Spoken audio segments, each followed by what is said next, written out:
Welcome into the Bears Squad Show. I'm Joe George, post-game host, and maybe in the playoffs, don't be bad for the first three quarters because it cost the Bears a win today. And I'm Lauren Cox from Locked On Bears. Definitely didn't look like a playoff-ready Bears team, but neither did the Green Bay Packers, so we'll see what happens next weekend. Bear down, Chicago. It's the Bears Squad. Everything Chicago Bears, every week. Covering all the big hits and game-changing plays from the Windy City. The way only the Locked On Podcast Network can. From Soldier Field to the next great chapter, the Bears Squad Show starts now. Welcome into the Bears Squad Show here on the Locked On Bears YouTube and audio channels. Joe George, Lauren Cox here with you for the next hour as we react to the Bears' 19-16 loss to the Detroit Lions. The regular season is over, so we'll talk about how the Bears were in position in the fourth quarter to win, what happened in the first three quarters. A lot of milestones were checked in this game. Not the biggest one that people wanted, but a lot of them were still checked, and the playoff matchup for the Bears is set. Lauren, before we get into that, could have they gone for it on 4th and 5 as the Commanders were taking a lead of the Eagles. What's your biggest reaction from what you saw in this game today? Yeah, it just felt so disappointing that they came out and looked bad in so many different areas, right? It's not like it wasn't just like the usual suspects of, okay, yeah, we know the pass rush isn't that great. And, we know certain guys have been a little bit vulnerable. It just felt like a little bit of everything was going wrong. The offense couldn't go on. The running game was a little bit slow rolling there. The receivers were dropping passes. The defensive backs were getting smoked in coverage. It just felt like a little bit of like the sky is falling. And this was supposed to be a game that wasn't necessarily going to be like easy, but was supposed to be kind of all right, you should be playing your best football in week 18 and going to the playoffs, if not hot, at least feeling like, all right, things are kind of coming together at the right time. And now it feels like things are falling apart at the worst time. Yeah, especially because like when you look at last week's game, the offense is cooking. Like they're moving the ball up and down the field versus the 49ers. In this game, I think the Bears had one possession in the first quarter. I think they had 3 in the first half. They barely had the ball. The defense, a lot of bend but don't break, but there was big chunk plays constantly happening against them. And this is, as you said, like, it wasn't the usual suspects. It's C.J. Gardner-Johnson. We'll see, once we get injury status from him probably during the week of what the update is, but he had a brutal day out there. It was bad football for 3 quarters. And yet somehow, again, the Bears find themselves in the fourth quarter in a 16-16 football game because Caleb Williams and the offense, Lauren, they turn it on in the fourth quarter like they've done the entire regular season. Yeah, and I think to me, like that dynamic right there is kind of the difference between a fun regular season team and a team that can be a real contender in the playoffs. Is like, yes, you can do these comebacks over and over again and in the fourth quarter, and it's exciting and it's a roller coaster. And of course, it's fun to see the Bears win at the end of those games when they do. But like real contenders, Super Bowl contenders, deep playoff run teams, maybe they're not always great for all 4 quarters, but you're better than 1 quarter a game. Like you have to be good for more than 1 quarter. And usually the more, 4 is the way you got to be there. But like, this is just not a sustainable playoff model. It's been sustainable to stay in these games and have fun wins. But like we saw back-to-back losses to end the regular season because of these same issues that have been kind of lingering for the team all season long that, now all of a sudden it becomes a real problem when you're playing playoff caliber teams like the Packers and 49ers late, or when the Lions are kind of fighting for everything and you've now been swept by a barely above 500 team in your own division. Yeah, and you finished the year 2-4 in the NFC North. And I think if you would have told anyone just before the season, just the Bears go 2-4 in the North, do they make the playoffs? I think we all would have said no. I think it's just would have been shocked to see that they're an 11-win team. And I think it also goes back a little bit beyond, it's also the Packers game, which they lost on the last play. Like they had so many games this year where it's coming down to the end and they're winning. It's the Bengals, the Raiders, the Commanders. Like they keep finding a way. And now it feels like the Bears have been kind of slapped in the face with a big time regression to the mean. And they've lost 3 of these 4 close games at the end of the season. And it's because they keep putting themselves in position because it's either slow starts by the offense, which is very common between this game and the Packers game. And that to me is the biggest concern, is just it's taking so long to get this offense going. And then they're barely on the field, and it's just making the issues worse and worse throughout the game. You're muted. And then when they're on the field so little, it makes life harder on the defense, and they start Yes. doing worse and worse, right? Like there's so many compounding issues there. Yeah, it feels like it's been this weird thing where, like, early in the season the Bears struggled, and then they got a lot better, and then it feels like they haven't gotten a ton better since then, right? Like they took a big step forward, and they're like, okay, now we're winning these close games, and we've been waiting for this team to take like one more step forward, like go from losing games to winning close games to now maybe winning a little bit more demonstratively, like not necessarily blowing everybody out or having these super easy wins, but like the games were supposed to get not easier in terms of like quality of opponents, certainly, but you wanted to see them be less of a struggle every single week. And I guess they went from struggling against bad teams to struggling against better teams. And that is, I guess, progress. But like, in order to feel confident about this team in the postseason, you needed to see like one more step forward. And it feels like they've been at best flat to finish the season and maybe trending in the wrong direction. It's hard to tell how much of that is just they're playing some better teams, but also they're not playing better football. All right, let's go back to that final drive there for the offense. So Kevin Byard again finds a way. Jaquan Brisker, great play there, gets, and probably one of the best players on the Bears today, honestly, was Jaquan Brisker. He gets the tip, Byard gets the interception. The Bears get the ball, 4th and 5. Now, I know that they're maybe not in real time knowing what's happening around the NFL, but like as it's 4th down, I think the Bears are on a TV timeout. The Eagles give up the lead to the Commanders. So your Commanders are up 24-17. And at this point, like, you're the 2 seed, no matter what happens, as long as that game holds true. Would you have liked to see in this game Ben Johnson say, screw it, we're going for it on 4th and 5? It's one of those situations that's easy to kind of second guess and nitpick. I mean, I did, in the moment, I didn't find myself feeling like, oh wow, why are they punting here? Like they had just had 3rd and 20 and felt lucky to have gotten 15 yards on that after the intentional grounding. They were on their own, I just looked up, 31-yard line is where they punted from. So like if they had been a little closer to midfield, maybe you could talk me into going for it there. But like if you go for it on 4th down and don't get it, I mean, they're automatically in field goal range and maybe score a touchdown right away. Like, I don't know. I didn't find that as like a clearly, obviously, you should have gone for it. Like that would have been particularly aggressive. I certainly understand your defense was so bad that you feel like no matter when you give the ball back to them, they're probably going to be able to drive down. But you did just force Goff into some errors on the previous drive. Like I think from Ben Johnson's perspective, you had more defensive momentum right in that moment than you had all game. So if there's ever a time in that game where maybe you could talk yourself into trusting your defense, it was right there. But obviously it didn't work out. But I find myself feeling like the game didn't come down to that one moment. Like you make a stop any other time in this game, or you score on any other drive besides the final 2 of the last 3 in this game, then it's not even a problem at all. Yeah, and it does look like, and look, lip reading's not for all of us, but there's this, right as they were going to break, as the Lions were moving the ball down the field, it does look like Ben Johnson says to himself, should have gone for it. And I get it, in the moment you would feel that way. I'm with you. Like maybe it's because it's the last game of the season. You go for it and you're just like extra risky with it. Like, what does it really matter? You're the 2 seed or you're the 3 seed. Just go all in and go for it in that. But in any other game situation, we would never even question going for it, right? It's only because it's week 18 and you're in the playoffs in that moment. You're trying to get a win. So I'm fine with it. And again, it's these big crossing plays that are just man, they were just daggers all game. They had no answer for that the entire game.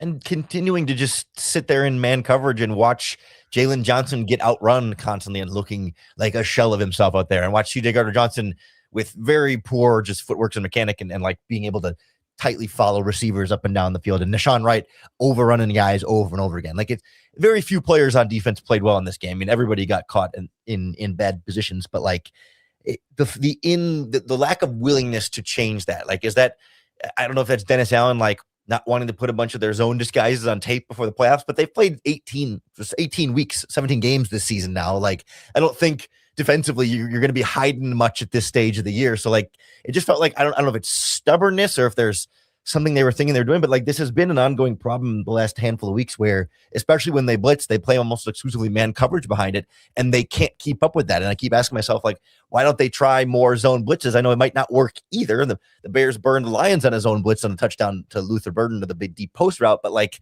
man, to just watch them to make it just felt too easy for the Lions, where it's just like over and over again, they knew, hey, we can just run routes that beat man coverage because we know we're getting that consistently. And the Bears really not adjusting much at all to that.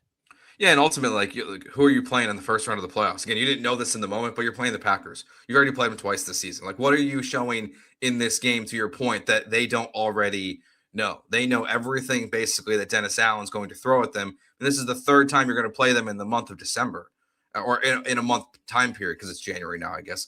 But like, it's like you're not showing anything. And I agree with you. Like, that to me is I think the largest frustration, more than the offensive struggles early in this game or throughout most of this game, is that the defense, like, it's just 2 weeks in a row, Dennis Allen seems to have no answer. And a lot of it's on the players. And I was more, it's a players issue last week, but now 2 weeks in a row and more consistently over this last month of the season, where there seems to be, we're going to try this differently, we're going to change our game plan.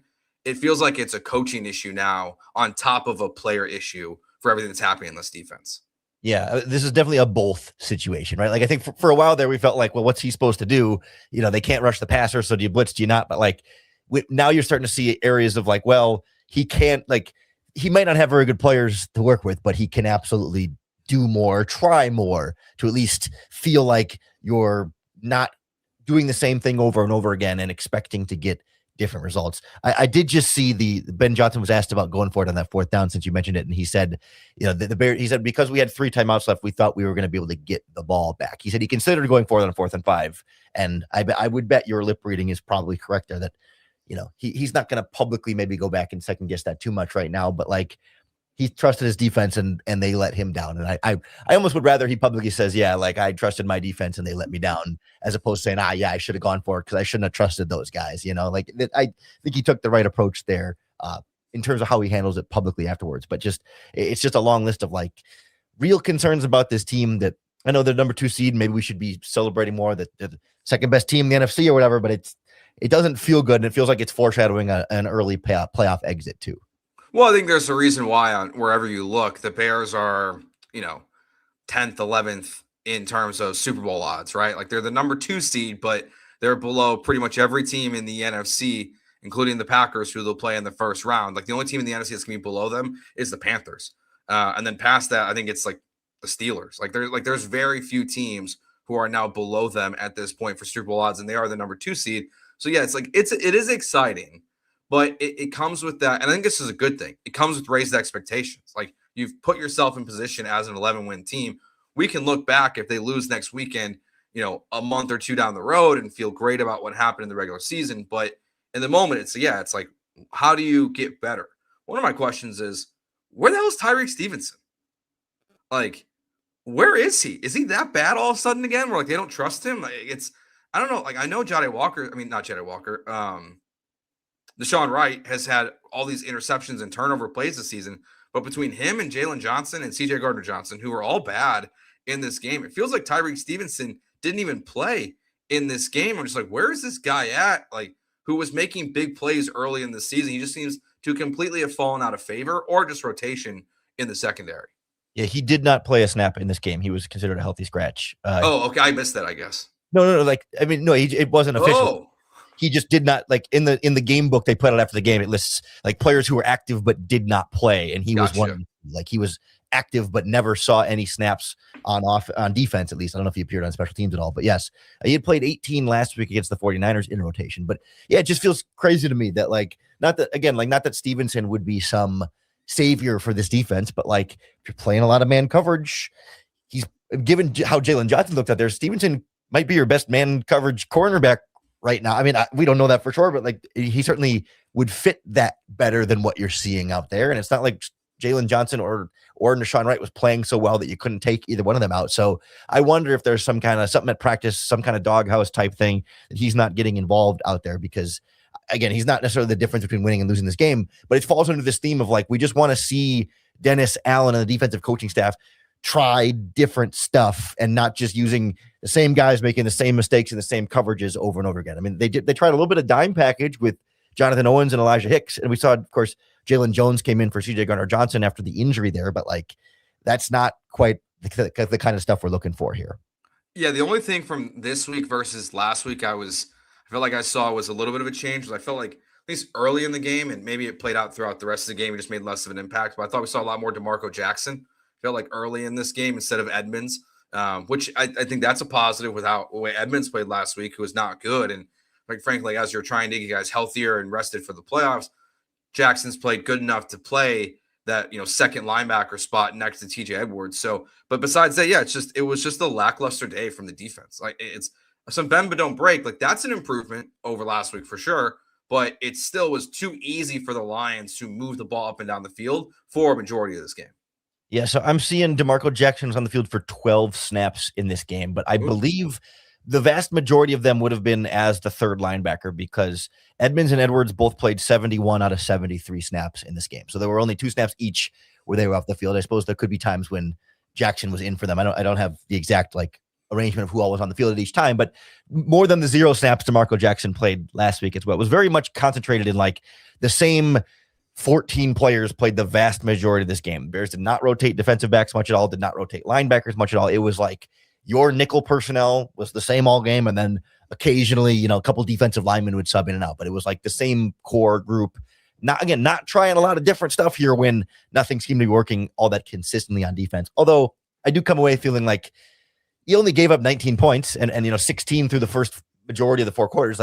That in theory should be good enough to win a game. Not great, below what you wanted it to be the way it looked defensively, but they found a couple ways to force field goals instead of touchdowns and get a couple of stops there. In some ways, the defense looked worse, but big picture, the offense is a bigger concern because they need to be better. The defense is a known issue here.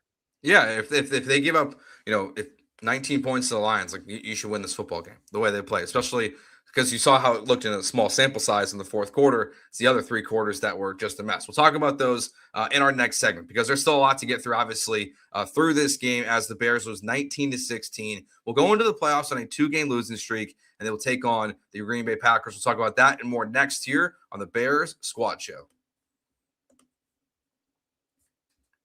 Today's episode of the Bear Squad Show is brought to you by Betterhelp. The new year doesn't require a new you, maybe just a less burdened you. We all carry things that weigh us down or hold us back, and therapy can help you identify what those things are by offering an unbiased perspective to better understand your relationships, motivations, and emotions. That's where Betterhelp comes in. Making it easy to get matched online with a qualified therapist who can help you work through what's holding you back. With over 30,000 therapists and an average rating of 4.9 out of 5 based on over 1.7 million client reviews, BetterHelp has served over 5 million people globally, and it works. BetterHelp makes it easy to get matched online with a qualified therapist. Sign up and get 10% off at betterhelp.com/lockedon. That's betterhelp.com/lockedon. Today's show is also brought to you by PrizePicks, where they're starting a new routine or jumping into player projections for the first time. Trying something new can feel like a challenge, but with PrizePicks, it's always good to be right. With high-pressure football matchups every weekend and elite hoops action almost every night, the action never slows down, and PrizePicks lets you stay in control. PrizePicks is the daily fantasy app that makes watching sports even more exciting by letting you build lineups based on player projections, no drafts, no waiting, just pick more or less and play your way. The new early payouts feature is a total game changer. So if a player starts out hot, you can cash out before that game ends. And they also obviously have the flex play where you can still get paid even if one of your picks misses. Download the PrizePicks app today and use code LOCKEDONNFL to get $50 in lineups after your first $5 lineup. That's code LOCKEDONNFL to get $50 in lineups after your first $5 lineup. PrizePicks, it's good to be right. All right, Lauren, so let's talk about what we saw from the offense in this game. The bad part. We'll get to the good stuff maybe in the next segment because there's good stuff there in the fourth quarter. But the first 3 quarters, they're short, short possessions, some bad throws, some near interceptions. I'd say really 1 near interception. But what did you just make of what you saw from the offense in the first 3 quarters of this game? Yeah, it just kind of felt like earlier in the season, right? When just that things weren't quite on the same page where you'll get a nice run from DeAndre Swift and then Kyle Monangai will get stuffed a couple times at the line of scrimmage. And you wonder why all of a sudden, the run blocking broke down in that play or the pressure will get to Caleb Williams quickly and he just has to kind of check it down. And, he's either dirting it or it's someone way short of line of scrimmage and they're not really able to make that play. It was always something a little bit different, right? Where either he misses somebody or there's pressure that forces something off or the running game kind of falls apart. And it wasn't consistently the same thing. I mean, Caleb wasn't in a rhythm and that's a big part of it, but they tried running the ball here and there, but couldn't really get that going. And you'd like to see them run the ball more, but obviously you can't run the ball more if you're not getting enough yards to keep the offense on the field to run the ball more. So like, I didn't come away thinking it was a huge like play calling issue of like, oh, why didn't Ben Johnson, why did he pass so much, or why did he run so like that the mix was that off? They just like nothing could quite click the way that they needed it to until the fourth quarter, when all of a sudden everything clicked again. And I don't really have a good rhyme or reason as to what was different. Yeah, it felt like everything that kind of could go wrong went wrong in the first quarter, in the first two quarters specifically. Like, the first drive, you have 8 plays, you're moving the ball well, it just kind of stalls out for you. You follow that up with a 3 and out, and then your only other drive, your third drive of the first half, it goes, on 4th down play. Caleb makes a great throw. Coleston Loveland, who has been the most sure-handed wide receiver or pass catcher on the Chicago Bears until the last 2 weeks, catches a ball that's first called a fumble, flipped over to be an incompletion, and it's turnover on down. So like you even like your 2 possessions where, so it wasn't just like 3 and out. They just couldn't do anything. Like it was just bad. Like it was probably some play calling and then just poor execution from this offense. Ben Johnson said already he was not pleased, as he shouldn't be, with the offense's performance today. It's one of those like, where do you start that? Because you got 7 days, or actually I don't know if we know the exact time and start of the wild card game. So you got 6 or 7 days or whatever till the Bears Packers game, and you can't start over from square one and redo all the fundamentals and reteach everybody how to catch the ball and block and tackle, like simple basic stuff. And yet it feels like that's kind of the stuff that's going wrong here. Like the blitz pickup hasn't been where it needs to be. Pass catching and holding on to tough catches hasn't been where it needed to be. Guys maybe aren't getting open quick enough. And then Caleb's not seeing it well. And then he's getting pushed out of the pocket too quickly. And then, there's just so many little different things that's hard to pick up on. And it just feels like, I wonder, like, Ben Johnson needs to have something up his sleeve. Like, is there something to just kind of like get them right in that moment? Like, is there a play you can go to? Maybe even, dare I say, a trick play? I mean, I know you can get caught getting cute in those moments, but like something to just get everybody on track, take a deep breath and say, okay, we're fine. Offense is rolling. We got this. Now we can sort of pick up the steam from there. And it seemed like in the second half, they started going to more of those like quick screens. And even late that last drive in the first half, I think they hit Luther Burden on a screen on that drive. Or DJ Moore was a screen on that drive, but then they got Burden involved in a screen in the second half. And it was like, okay, then you start to build some momentum. Then you start getting some easy completions to Loveland over the middle. And like, it felt like that finally jump-started things a little bit, but they couldn't find that, those jumper cables in the first half to attach to the battery and really get them rolling. And that's what it feels like. That's another continuation of what we've seen recently, where it's like, I think, is whimpering the best, limping into the playoffs? Like, I don't know which one's the best verbiage to use there, but like, it's not great. Like these slow starts, like, yes, you have started slow against the Packers and you have lost on a game-winning interception and you've won on a game-winning touchdown. Like, you've made big plays against the Packers and you started slow against them both times, but like, can you really do it a third time? Can you really start slow again for a third time against the Packers and expect to be in the game in the fourth quarter? We all hope the answer is yes, but it's these slow starts here. Like jumper cables is a great way to put it. They got to find something, like just to get moving. Like Caleb met with the media and he's saying like, we just came out flat. It's like, how? Like, I know I know like you're locked up, but like you're fighting for the 2 seed. This is Ben Johnson's old team. Like we talked about on Tuesday, we expected this to be like an inspired team to try to, avenge an ass kicking earlier this season. And that's where you start to shift more of the blame spectrum from players to coaches here, right? Like, yes, players drop passes and players miss blocks and players miss tackles. And DJ Moore's effort on that deep interception was horrendous to try and fight for the ball in there. Like, there were definitely moments of players not doing what they needed to do one-on-one.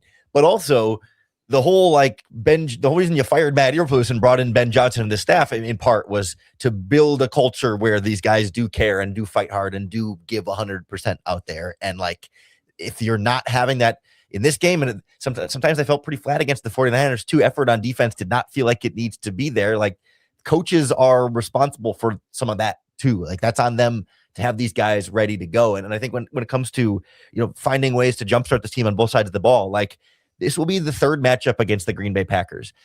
Your coaching staff should know this opponent through and through, right? There's not going to be anything that Jeff Hafley's defense is going to do that's going to be totally out of left field. Like they'll tweak stuff, but like, their bread and butter stuff on defense. Matt LaFleur's bread and butter stuff on offense.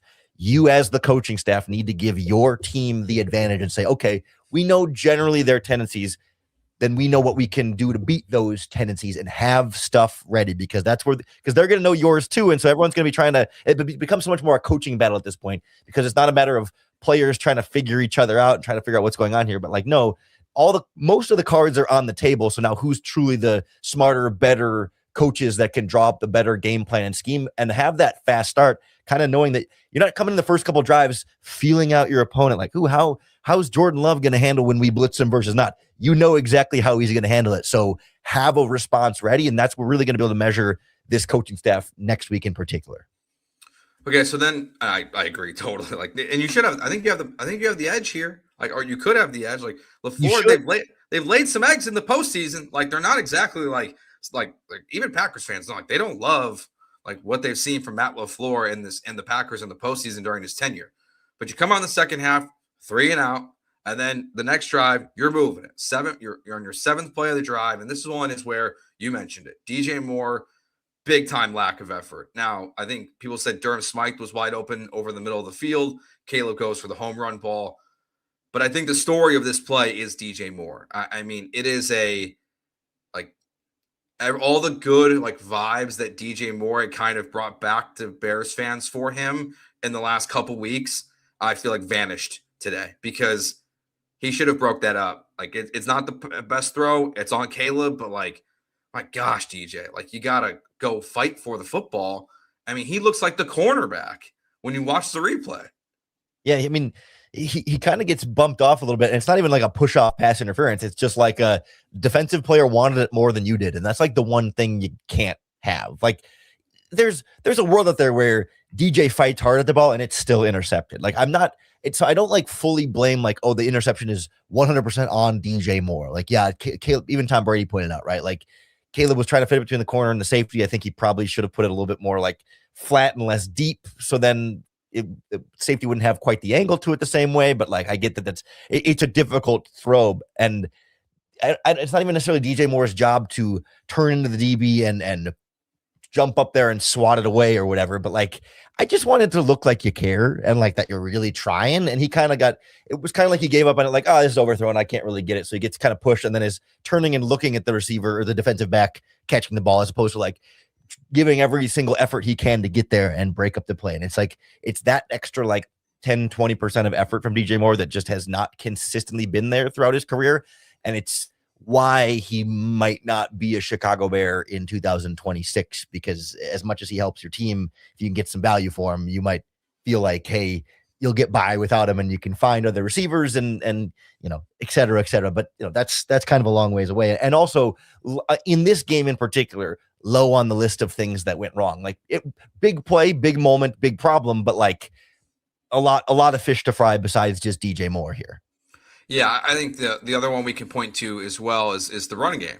It wasn't, they ran the ball 18 times total. One of those a scramble, so 17 designed runs in this game. They didn't run the ball very well. And I don't know if that's, I don't feel like that's just because Theo Bennett's back in at left tackle in this game. I really feel like they didn't run that way very much in this game. As we were watching it play out in real time, I feel like it was more up the middle, but Swift had a couple nice runs, I would say, in the first half and in the second half, but Manangai didn't do much. It was just a lackluster performance from the running game as well today. Yeah, and it's tricky because I saw the numbers, and friend of the program Nick Whalen tweeted out that the Bears rushing attempts by running back each week. Week 13 against the Eagles, they ran the ball 40 times, and then 27, 29, 22, 17, and 16 this week because one handoff was to a wide receiver. 16 handoffs to running backs. Obviously, that's not enough. But I also feel like that stat can be a little bit also a reflection of defense and feeling when you're behind, and the scoreboard in general, that when you're behind 13-0 in the second quarter, it's a little bit hard to sit there and be patient with the running game. Your ability to run the ball reflects often your lead and the score in the game, as opposed to specifically how well you're running it or, your intention to run it more. And yet, at least through the first quarter and a half, I guess that's probably only had one drive in the first quarter. So like there weren't a lot of opportunities to run the ball more. So then your defense can't get off the field. And I think I don't think this was a case of Ben Johnson gets pass happy kind of game. It was just we got to get something going here. And the running game is kind of okay. It wasn't bad, but it just wasn't exactly where it needed to be. And it feels like it's been a few weeks since Benungai has really been running particularly well and finding a lot of room to run there. So I'm curious, especially when you get in the postseason, if you can be a little bit more physical up the middle and get more of a push up front, but it wasn't happening in this game. Yeah, outside the 2-point conversion, nice play. And I think last week, what was the one screen pass that he had a big, yak after, and then there was a nice running play after that. But probably we haven't seen like the big Benungai chunk plays that we've been missing. And Swift too, like we're not seeing the Bears break out in the running game that really got them to this point. And that's something that I think, again, they're going to have to try to find that against, I think they can against the Packers. They should be able to, I think, to run the ball with no Micah Parsons. I know he wasn't great in the run game, but like now you can, split up how you're attacking the Packers defense more in next week's game. But is there anything else, big stuff from the offense that stood out? I mean, Loveland, gotta catch those, man. Yeah, I mean, I'm more concerned about like the really easy drops than the tough, like hold on type catches. I will say like Cole Kmet held on to that one in the end zone, and that was just a pleasant surprise for me in this game. But no, I mean, I thought like the Lions blitzed quite a bit, and it's still the continued like inability to consistently pick that up. And like the one time they do pick it up really well, Caleb hits a 25-yard touchdown to Burden in the end zone. So like there's a pretty clear correlation there of like when they've actually got that together, it works pretty well. Excuse me, Jahdae Walker was the receiver on that one, not Burden. But like it's just on that long list of like, well, okay, yeah, running game's got to be better. Blitz pickup's got to be better. Caleb was a little too inaccurate at times. A couple of drop passes, like DJ Moore is not fighting with super high effort, and they can't get an offense really going besides anybody but Loveland and Burden. So yeah, it's tricky, but fingers crossed that Rome Odunze could maybe play again next week, and that depending on how things are going with Ozzie Trapillo and in his leg situation, like there's cautiously room for optimism. Not everything was horrible in this game. Yeah, let's talk about some of that good stuff on the other side, because we did see the Bears have 2 touchdown drives, 2 successful 2-point conversions in this game. So while it was a slow start, they had it 16-16 in the fourth quarter with a chance to win the ball game. We'll talk about that next here on the Bears Squad Show. Today's episode of the Bears Squad Show is brought to you by DripDrop. Kicking off the year feeling good is the goal, right? And honestly, hydration is the easiest win. When I stay on top of it, my energy, focus, and mood all level up. But let's be real, plain water doesn't always cut it, especially when you're grinding through long days, hitting the gym, or just trying to stay consistent with your health goals. That's where DripDrop comes in. Doctor-developed, proven fast hydration that helps your body and mind work better. Think clear, focus, better energy, elevated mood, even that fresh skin glow. DripDrop's science-backed formula is trusted by firefighters, medical professionals, and over 90% of top college and pro teams because it rehydrates you faster and more effectively than water alone. Right now, DripDrop is offering podcast listeners 20% off your first order. Go to DripDrop.com and use promo code LOCKEDONNFL. That's DripDrop.com, promo code LOCKEDONNFL for 20% off. Stock them now at DripDrop.com and use promo code LOCKEDONNFL.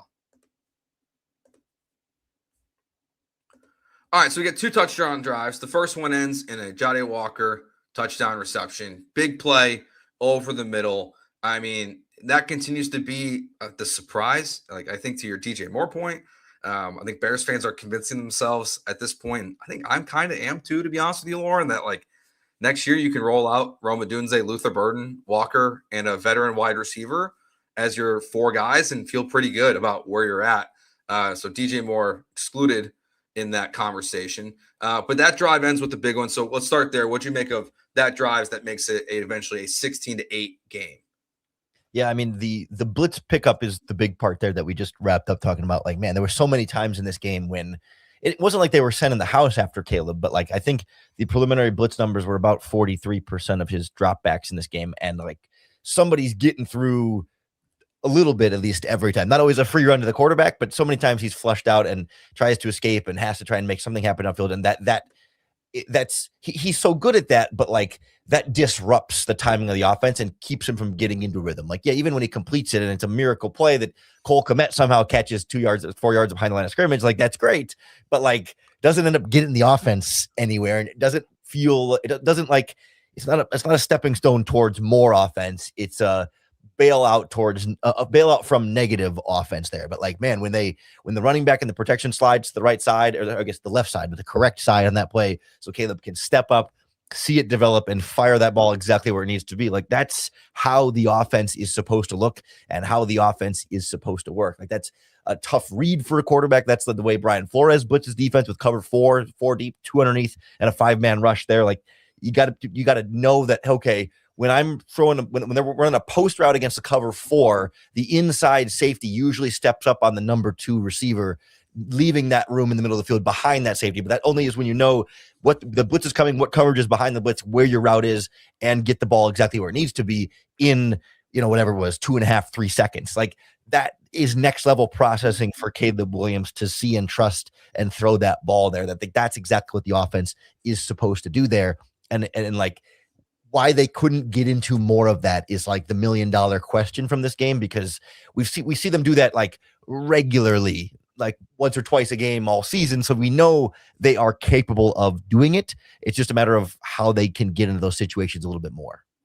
Yeah, it's and we'll mention there's a bunch of things to go through, honestly, as the Bears wrap up their final game. But that's the throw, the touchdown throw to Walker, that makes Caleb Williams the single season leader in passing yards in franchise history. Passes Eric Kramer, who had it in 95. Third on that list is Jay Cutler. I think it was from 2014 when he had it. So a lot of years in between these. So at least Caleb Williams checked that box. Like, he doesn't get 4,000. He gets close. But it is nice, like, on a big touchdown throw in a game in which, like, you're struggling, that Caleb does become like the all-time leader in passing on that touchdown play.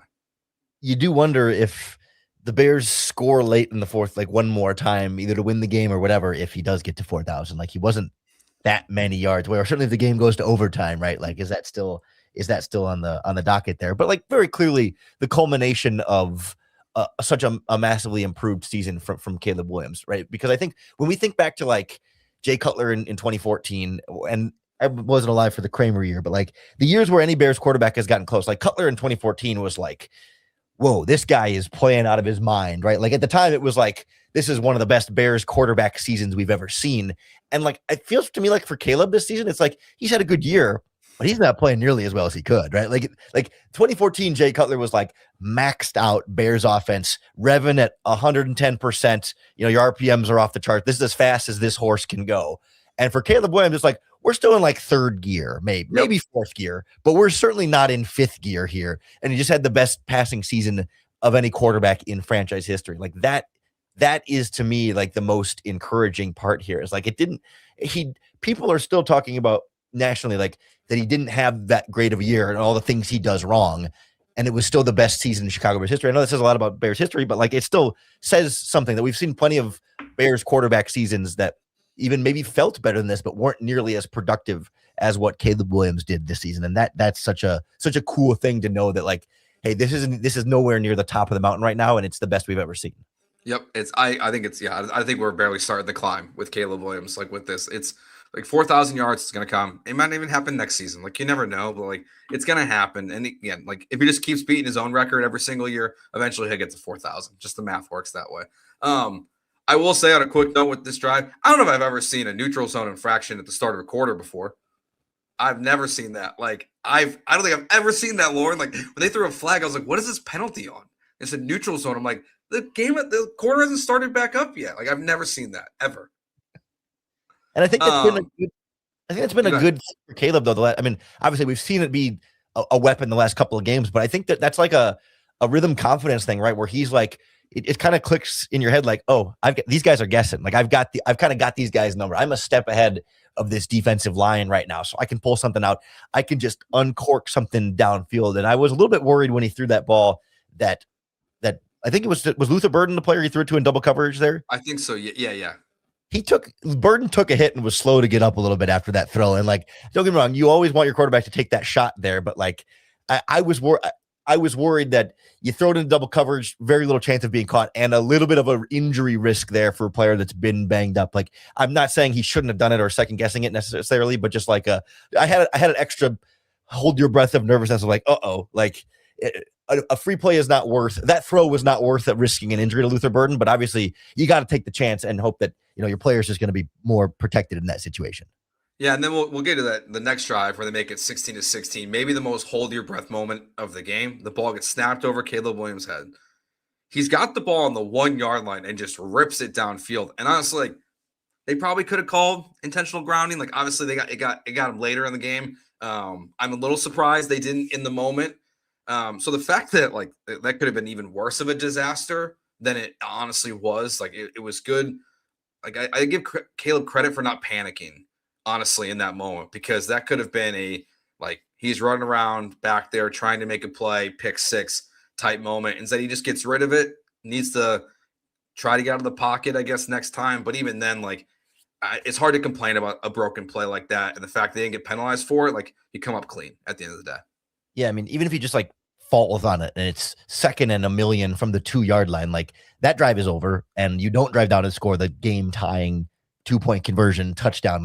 That play in a lot of ways saved the whole game right there. And so yeah, I mean, I would have preferred he could I don't know why he launches it middle of the field there. He was kind of up the seam, but why not just out the sideline? Throw it to Ben Johnson or Dennis Allen standing on the sideline there and not give them a lot of, I mean, if it's deep enough and the receivers were breaking towards the sideline, I mean, I get it's probably not worth harping on, but I was worried that an intentional grounding there, because that's a 10-yard penalty. It's not a spot foul, right? So he wouldn't have been spotted back there, but it would have been a pretty big loss.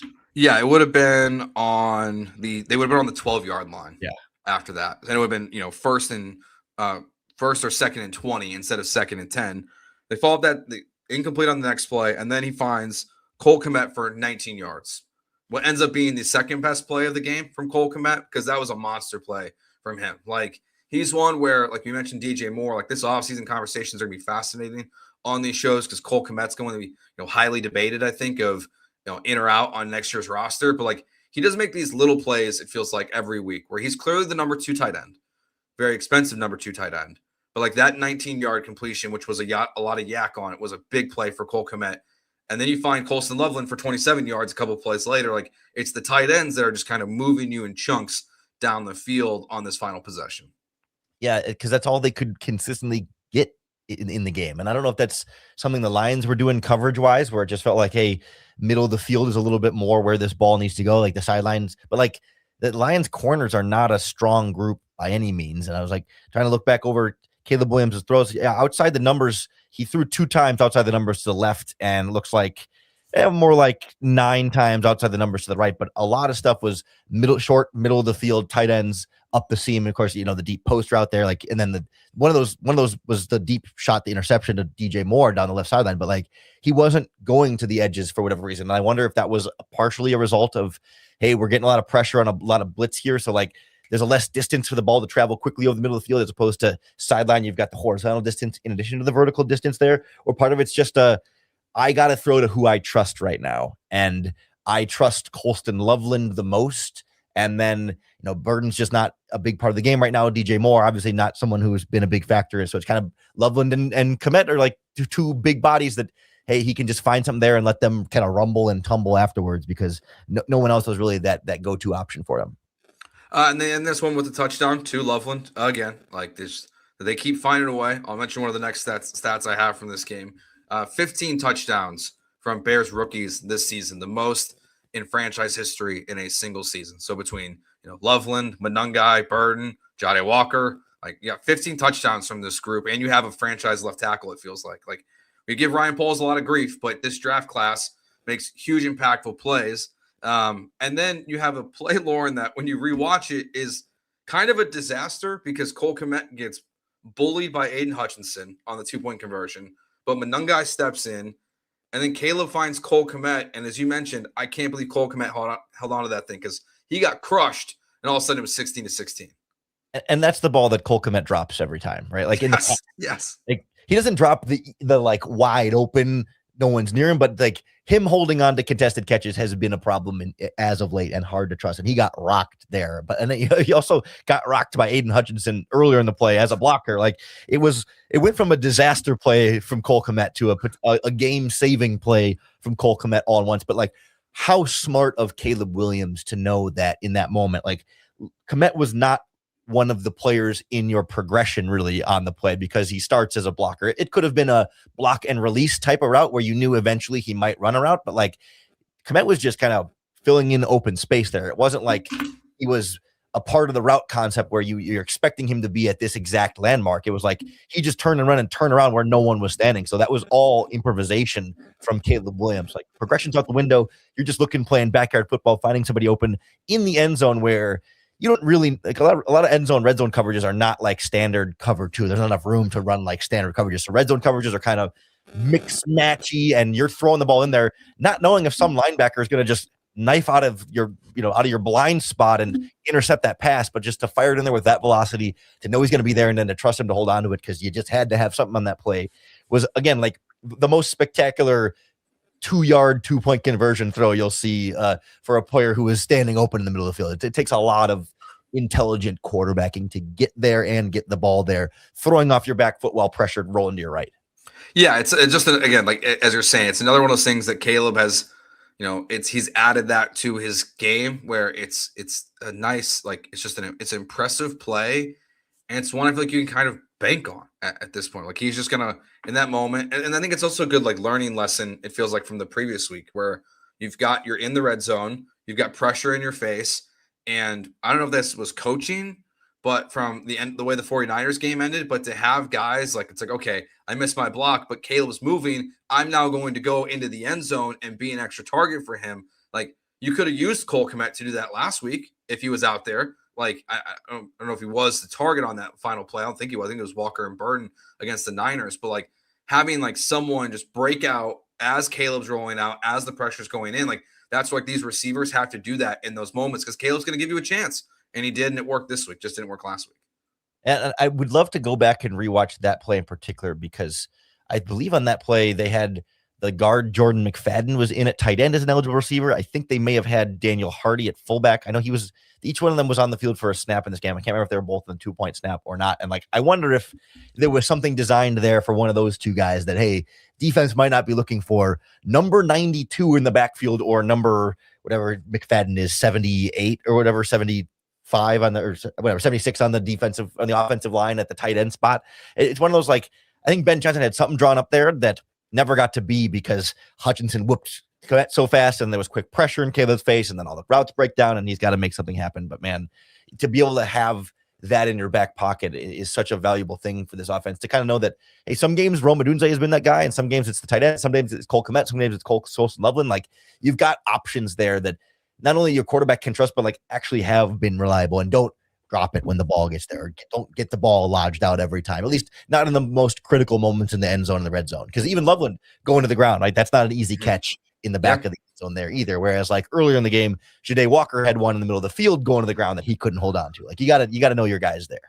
Yeah, it's a weird game again. Like it feels like every time we've done one of these shows all season, it's been a weird game in some capacity where it's just like the first 3 quarters of notes are very bad. The fourth quarter is great, but this one ends sour for sure. We'll wrap up our show in the next segment. We'll discuss just more leftover stuff from this game, what we saw. We'll talk about the playoff matchup a little bit because we know it's the Packers. We don't know when, but we know the Bears were taking on the Packers in the first round of the playoffs. We'll get to that next here on the Bears Squad Show. The Bears Squad Show is brought to you by Gametime. The NFL season is in full swing, and there's nothing like being at the game. The crowd noise, the energy, the cheering alongside other fans. Watching at home is great, but being in stadium hits different. The frustrating part has always been getting tickets, waiting in queues, dealing with logins, and watching prices change right at checkout. That's why the Gametime app gives the advantage back to fans. It's the hack for unlocking amazing NFL tickets and experiences in just a few taps. Yeah. Bears, they're hosting a playoff game this year. It's been a while since you could say that. They'll be hosting the Green Bay Packers. So if you want to figure out the best way to get tickets, well, it's Gametime. The zone deals that are there, you pick the section, Gametime picks the seats, and you can save even more. And also you can see all the fees that are included. They're up front. So the price you see is exactly what you're going to pay. Take the guesswork out of buying NFL tickets with Gametime. Download the Gametime app, create an account, and use code LOCKEDONNFL. That's LOCKEDON NFL for $20 off your first purchase. Terms apply. Again, create an account and redeem code LOCKEDONNFL for $20 off. Download the Gametime app today. Get back to being there live.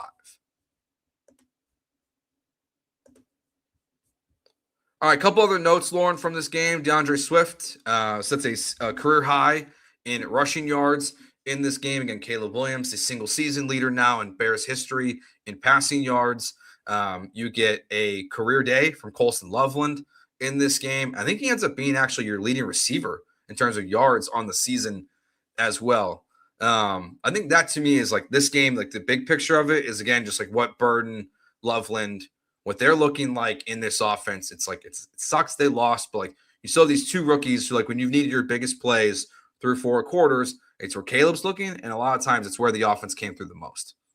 Yeah, you're right. Loveland did take. Hadn't heard the Loveland one. That surprised me when you said it. But a lot of that, I think, is a reflection of like Rome Odunze being injured. Because certainly, if he had been healthy the last, would have been 5 games of the season that he's missed, he'd probably still be that guy. I mean, he did lead them in terms of yards per game this season, but Coleston Loveland just surpassed DJ Moore in terms of yards per game. And even though he missed 1 fewer game, like he's been enough ahead that he has taken that lead there. So that's, if you had told me that before the season started, I would not have taken that bet, that Loveland. I mean, DeAndre Swift leading or having a career high in rushing yards, like, sure, I'm kind of there in terms of, Ben Johnson's offensive system. And it wasn't like a drastic, he didn't have 1,500 yards. He surpassed it, but not by a ton there, but had a good season. Like, I think DeAndre Swift did a lot for himself to like keep his job for next year. Like, I think we came into the season saying, yeah, this will be Swift's last year in Chicago. Like, he's under contract. He had too much money, so they weren't going to get rid of him this offseason, but they'll certainly look to get a better running back next offseason. And Ben Johnson already jettisoned him once in Detroit. Like, he'll probably be fine. He'll get the job done, but they'll want something better the following offseason. And I'm left this season not feeling like, wow, DeAndre Swift is some top 10 running back in the NFL, but like that he and Monangai are, I think, good enough. And I think if I'm Ryan Poles, sure, if the ideal running back situation presented itself, I would consider upgrading the position. It's not set in stone, but I feel like if I'm trying to rank needs I need to address this offseason, upgrading the running back is maybe not even in the top 10 in terms of like what you got to do on defense. And then, on offense, you can always keep adding more weapons and always make sure, maybe another left tackle in competition there, like always retooling and trying to get this team as good as possible. You're getting by just fine at running back. I don't know that Swift has ever been, I don't think we've seen a game since week 2 where you felt like, a better running back would have had more rushing yards in this game. Like he's been taking what the offensive line gives him and creating a little bit more. That's all you can ask for. Yeah, and to your Loveland point too, like think about if you would have said that through the first 4 games of the season where he wasn't getting the ball. Like he felt like he was not involved in the offense until at least week 4, where like he was just really a non-factor for the Bears. So, I mean, who knows who maybe Burden's your leading passer, your catcher, if he's impactful the entire season. Like Burden and Loveland, like their development, and Monangai too, later in the season is just like, it's like, okay, they crush those draft picks. And I totally agree with you about the running back position, because before the season it was like, okay, are they going to go get their Gibbs, aka Jeremiah Love, in the draft? Well, and if they lose this weekend, like maybe they'll still be in position to be, but like I don't think they will be. I think he'll be long gone by the time the Bears are on the clock, and that's because, again, no one thought the Bears would be in the position that they are today, which is at the moment it looks like 1.5-point favorites at home against the Green Bay Packers in the first round of the playoffs. I've seen it actually both ways already. Yeah, on FanDuel right now, I'm seeing 1.5 at home, but I think that line is going to move quite a bit in the coming days and hours, even in the minutes after we're saying this live on the Locked On Bears YouTube channel. That line, I think, is going to be tricky because how do you evaluate either of these two teams going into this game? The Packers have lost the last 4 games in a row to end the regular season, but you could make the argument, well, they pretty much resting everybody in the last loss. Jordan Love will be well rested, but will he be so well rested that he's rusty because he hasn't played coming off the concussion? Or if Malik Willis plays, like they were pretty good with Malik Willis. Like this team is the Packers are such a wild card team right now. And the Bears are too, in the sense of like for the fourth quarter, they look like they could beat anybody in the playoffs. And for the first 3 quarters, they look like they lose to the Panthers in the playoffs. So I find it very hard to be confident in the Chicago Bears, and yet that doesn't make me confident that the Packers are going to just have some easy time with them either, though. This is going to be perhaps the weirdest of all the playoff matchups. Like some of the other ones might be, harder to predict, like because 2 good teams, the Eagles and the Rams or whatever or the Eagle 49ers, I don't know what the other seeds are, like whatever that matchup will be a good close game. Like, but this game is going to just be two teams that are wildly inconsistent, and whichever Jekyll and Hyde show up for each team, like you could have the best versions of both and have a great game. You could have the worst versions of both and have a worse game. Or if the Bears play really well and the Packers play crap, you could blow them out. Like I could see either team blowing the other one out. I could see this one being a 13-16 final score. Like anything can happen in this game. Yeah, and I really feel like, and we'll talk more about it on Tuesday, I guess, more in depth, but like I just really feel like that about the Bears, just like in general, as we go to the postseason. Like, could they lose to the Packers in the first round? Yeah. Could they go on a magical run because of what this offense has done at times this year? Like, if you're the 49ers, like think about, like, is there a world where the Bears get this version of their defense, which is bend but don't break, a couple stops here and there, one turnover, and you get the Bears offense versus the 49ers? Like, I don't know, maybe. I really feel like this team can go on a magical run, or we might be wrapping up the season next weekend, whether it's Saturday or Sunday at this point. You're muted. Lauren. Yeah, that's the crazy. I always try to mute myself, so I'm not like clearing my throat in the stream or anything, and then I'll just start talking and looking away. And I don't know that I trust that the Bears can get hot, like 3 games in a row to go to the Super Bowl type of team. Like I think that's like, I think the Bears are a coin flip on this in this wild card round game, and then if they win that, they're going to be a coin flip in the divisional round, and then maybe even a coin flip in the conference championship game. And how well do you trust that you can get heads 3 times in a row on a coin flip? It does happen, and people who are better than math than me know those odds right off the top of their head, but I don't. But I know it's low, and so like I'm not going to be stunned at all if they get one here. I'm not going to be stunned at all if they lose, and it's kind of embarrassing, and you feel like, wow, another Packers win over the Bears, and you're going to hear about this one all offseason from Packers fans, even though they're going to go advance one round and get smoked by whoever they play in the second round. So like, I don't know that either of these two teams, if they win, it's going to feel like more of an accomplishment for the Packers because they're the 7 and the Bears are the 2, but I'm not sure that either team should feel great. Like, oh, because they won this game, now they're going to really be a true contender that with whoever they're going to play in the next round, because it's probably going to be one of the 49ers. It's going to be a combination of Seahawks, 49ers, Rams in that NFC Championship game, most likely. Yeah. I guess just on the fly here, regular season's over. What kind of grade do you want to give them for the regular season? I mean, it has to be a very good grade, right? They exceeded every expectation, as bad as it feels right now. And as much as it feels like the playoffs are kind of, we'll see. That was the expectation, was like, you got in and we'll see. They were supposed to be the 7 instead of the 2 in this matchup, but like, this is the game we thought they'd probably be playing in at this point. So, I mean, I think it's at worst a B, probably a B plus. And I think if they had finished a little bit better, or the defense was a little bit better, you could get me to an A. And again, like 11-5 should probably be an A, but just it's hard to go there. Just the way it feels a little bit too, I don't want to say lucky, but fluky, or a little bit too random to feel like they earned an A. It was like they guessed on a few answers on this test and got the answer right, but they didn't actually show their work or know why they got the right answer. So it's like you got the good grade, but you didn't fully earn the good grade. So I'll give you the B plus there, but I can't quite go to the A. Yeah, I feel I'm right there with you. I feel like it's a B plus, A minus, but it depends on, how nice your teacher is. Like if you go ask your professor and he goes, "Can I please get an A minus to help my GPA?" and you have a good relationship, she might say yes.